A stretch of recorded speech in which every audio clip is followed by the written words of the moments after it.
Hold up. Yeah. Swirl. Yeah.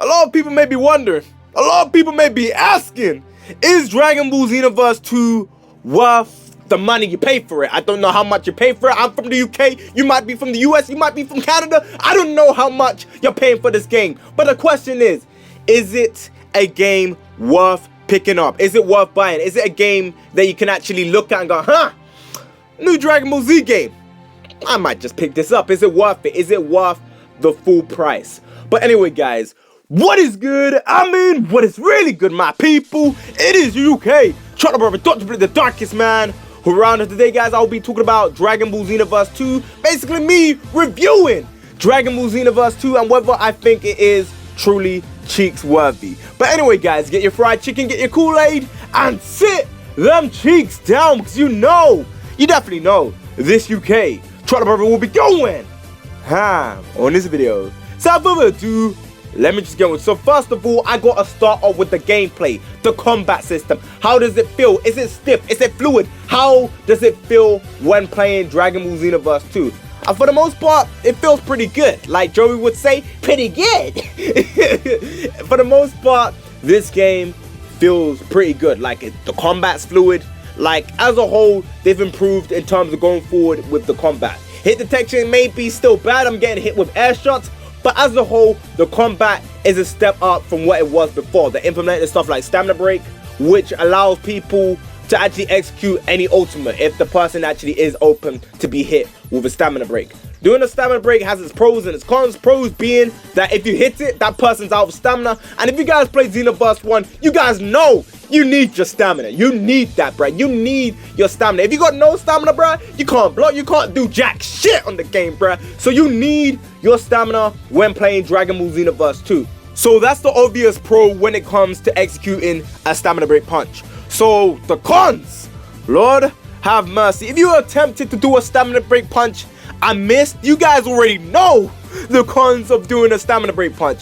So one of the major cons of doing a stamina break punch is the fact that you're stuck in that pose. And when you're stuck in that pose, your cheeks are wide open. So what I'm trying to say is, with certain new mechanics, they've added their pros and the cons to using that set mechanic that they added into the game, which is a good thing. It's a great thing to see them adding new things and actually making it balanced and actually making the game, in terms of combat, it more depth than it was before, which you expect from a sequel. But as a whole, when it comes to the combat, that is the meat of the game. That is the, how do I put it, the main attraction for the game, you know what I'm saying? That is the main attraction for the game. The thing that ruins the combat, and I mean the thing that ruins the combat is, number one, the camera angle. The camera angle messes up horribly. For me, in certain maps that I go on, and this is offline and online for me, like the camera angle glitches out. Some attacks, the guy will be facing one way. Like, okay, I Kamehameha, like if you're facing one way, it's firing that one way that you're facing.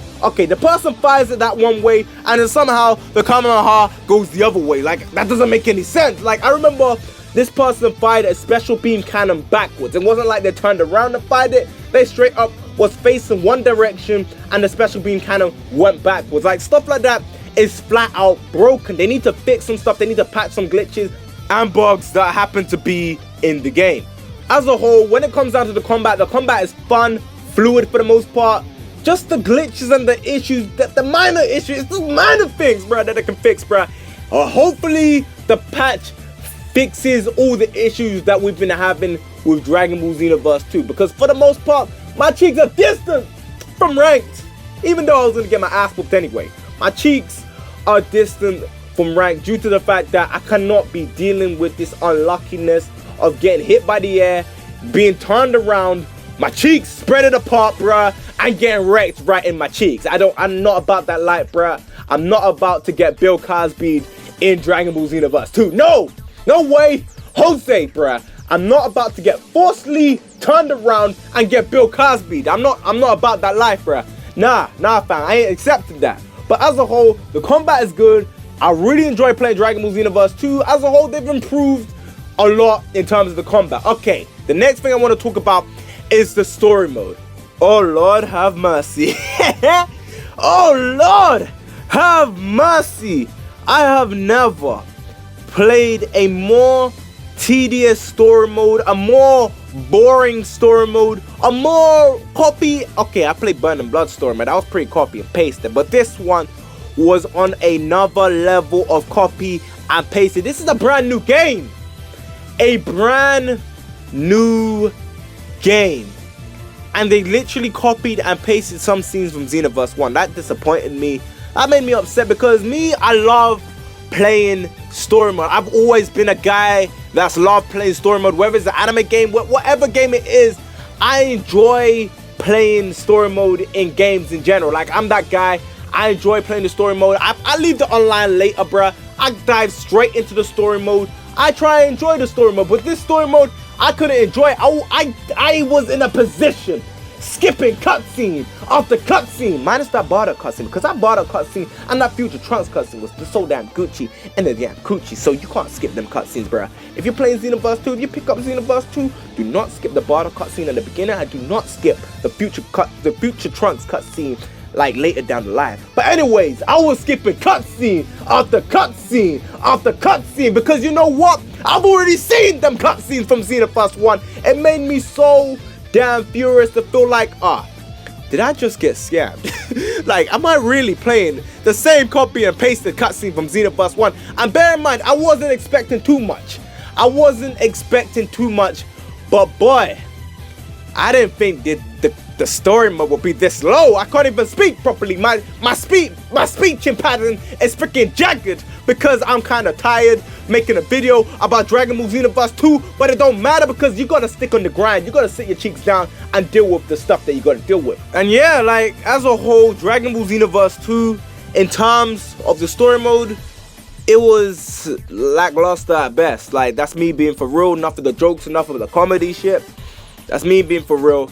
Dragon Ball Xenoverse 2, in terms of the story mode, was lackluster. Did it disappoint me? No, not really. I kind of saw them doing this, but still seeing it happen, it still hurts me to a certain degree because, like, I don't know how to put it. I love playing story modes in games, like I said. Like, so when I see a bad one, it still pisses me off, even though I may be expecting it to be, like, somewhat decent or bad. I still don't want to see it, you know what I'm saying? I still don't want to see it. But as a whole, like I said, the story mode was lackluster and bang average. Okay, on to the next thing I want to talk about, and this is mainly the tiny gripes that I can't really categorize. Like, this is the tiny gripe zone, if you know what I'm saying. Okay, the tiny gripes I had with Dragon Ball Xenoverse 2 are the loading screen. Like, there's two games that frustrate me in loading screen: FIFA and Dragon Ball Xenoverse 2. Those two games have two of the worst loading screens I've ever experienced. Like, at this point, I feel like if I was to go on Xenoverse 1, I'd probably have quicker loading time than I do in Xenoverse 2. The loading screen is so trash. Like, I can get up, bruh, go to KFC, come back, and it'll still be loading. Okay, I'm exaggerating, but you guys get the gist of what I mean. The loading screen is too slow. The text is not even on point. Like, when I mean not even on point, the text and the lip syncing, if you want to be gripey, okay, that's not a real word, but we're using that. If you want to gripe about little things, the text was all wrong and the lip syncing was horrible. Like Goku would speak, his mouth was shut. Okay, this is what happened. Goku would speak, his mouth will open 5 seconds after he's spoken. That is annoying to look at. Like, it's like one of those TV shows. Okay, do you know one of those TV shows, them live action TV shows that they dub, and then they're trying to sing the voices together and it just clearly doesn't match? It's like that for me personally. And yeah, let's talk about the customization options. Okay, when it comes to Dragon Ball Xenoverse 2, in terms of customization options, it's pretty average at best. And when I mean average at best, it's still sad to the point that you got games like Pezzo 9, a game that is not really built around customization options, but it's still beating games like Dragon Ball Xenoverse 2, like, in terms of customization option. I'm not really, I'm kind of comparing the two, but I'm using this as a platform as in terms of the year it came out. A game in 2008 versus a game that came out in 2016. You see what I mean? 2008, 2016, 8 year gap. fat years gap, bruh. 8-year gap. You would think that the customization option would be better, but as a whole, I'm not really gonna jump on them for customization options. And yeah, like in terms of clothing, in terms of items, in terms of equipment that you can add onto your guy or your created character, it's pretty much the same. It's pretty much the same as it was in the last game of Dragon Ball Xenoverse 2. And a lot of things kind of do gripe me about the customization options, such as, okay, margins. Why can't I only be fat, bro? Why does I want to burn the calories, bro? Why does I want to be skinny? Why does I want to be a super boob built sort of like margin? Stuff like that. People ask for us to be able to be a super boob built margin or a smaller margin. For the most part, once you be a margin, if you're a male one at least, you pretty much got the same build. Why can't you be a fat female margin? Why if I want to be Big Mama, bruh? Why if I want to be Big Mama? Well, but I can't be Big Mama because I can only be a skinny ass female margin. But when I'm a male margin, I can't lose the calories and I'm still stuck being in my fat form. You know what I'm saying? You guys know, stuff like this kind of irks me. It kind of gripes me a little bit. But as a whole, and customization options, okay, I guess. I would have liked customized auras. I would have liked customized key blast. I swear they said it wouldn't be customized key blast. Like, I don't know what's happening with that. But as a whole, in terms of customization options, okay, I guess. And another thing I'd like to mention about customization options in terms of using your created character, in terms of stuff you want to do while creating a new created character. Okay, this is big. And I mean, this is really big. Okay, so when you create a new character, and this is as of now, so things can change, but this being at the start of the game is damn right embarrassing, horrible, a disgrace. It's really bad because it wasn't in Xenoverse 1, so how the hell did it get into Xenoverse 2? That's the way I'm looking at it, and that's my standpoint on this. Okay, so when you create a new character, everything that you have saved is magically erased.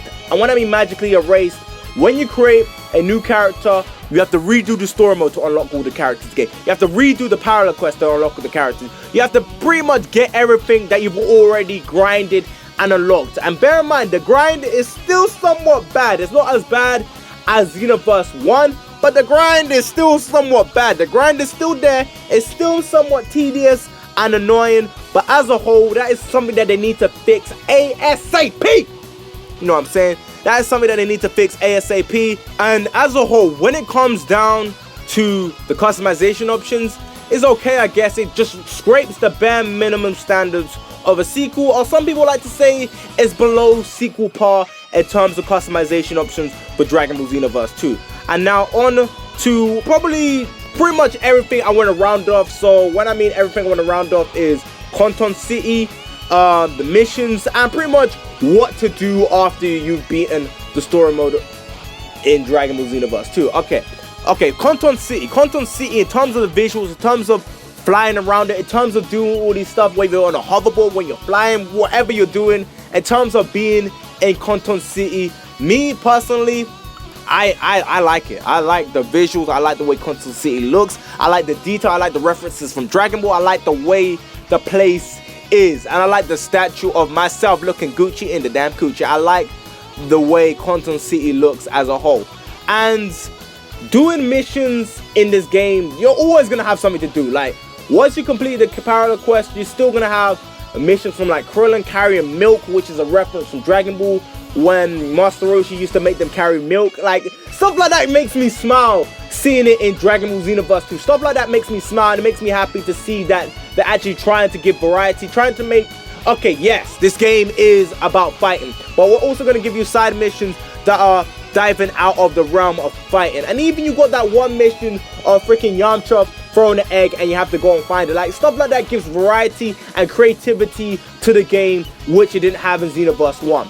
And also, there's also a mission that you know that you're going to constantly be needing to do, and that is saving Guru from the ghetto of Namek, bro. And when I mean the ghetto of Namek, this man Guru, he is always under attack. Like, someone keeps coming to invade this man's house every single time. As a whole, when it comes to that, they need to kind of fix that, because that's kind of annoying, due to the fact that the missions are pretty much the same because it happens so often and some people ignore it. Me, I like to help him out, and it's always something to do. And my brother likes doing the guru missions, but as a whole, they need to fix it because it's near enough the same. Or if it's gonna be continually happening, give us new missions on terms of that. So that's something that they need to keep in mind for like the patch up guru, in terms of him needing to be like helped to like patch up the ghetto of Namek, you know what I'm saying? But as a whole, in terms of variety, in terms of like expert quests, I haven't really tried that out, but I heard that's a really good feature. But as a whole, Dragon Ball Xenoverse 2, in terms of content to do, there's a lot to do. You're never going to be bored. Playing with friends is always fun. Playing with like subscribers, if you're a YouTuber, is always going to be fun.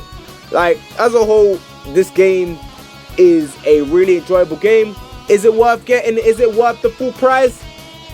That's iffy. That's really iffy whether you think it's worth the full price. Because me, in my personal opinion, there's a lot of stuff that they need to fix, and there's a lot of stuff that is not really a sequel's worth improvement. It's pretty much bare bones the same. So if you love Dragon Ball, if you love the series, if you want to support Dragon Ball going forward, if you love playing Dragon Ball games, this game is worth getting. Dragon Ball Xenoverse 2 is worth getting. And if you're just casual and you're just looking for a game to pick up, by all means pick it up. But if you don't feel like this game is worth it based on the stuff I'm saying, don't pick it up, because I'm not going to sit here and tell you that this game is one of the greatest anime games of all time, because then I'll be lying to you. Some people might see it as one of the greatest anime games of all time, but me personally, I do not see it, because for the most part they scrape bare minimum standards when it comes to sequel improvements. But as a whole, guys, I want to know what you guys think of Dragon Ball Xenoverse 2. Leave your thoughts and opinions down in the comment section below, because this has been UK Trailer Brother Dr. Blick, the darkest man around, and it's time for me to put down that fried chicken and the Kool-Aid and wrap up this video. So please comment and subscribe. I know I say this all the time, but at the end of the day, I'm just saying, please leave a like, rate, and enjoy this video. And yes, I'll catch you next one, guys. Bye.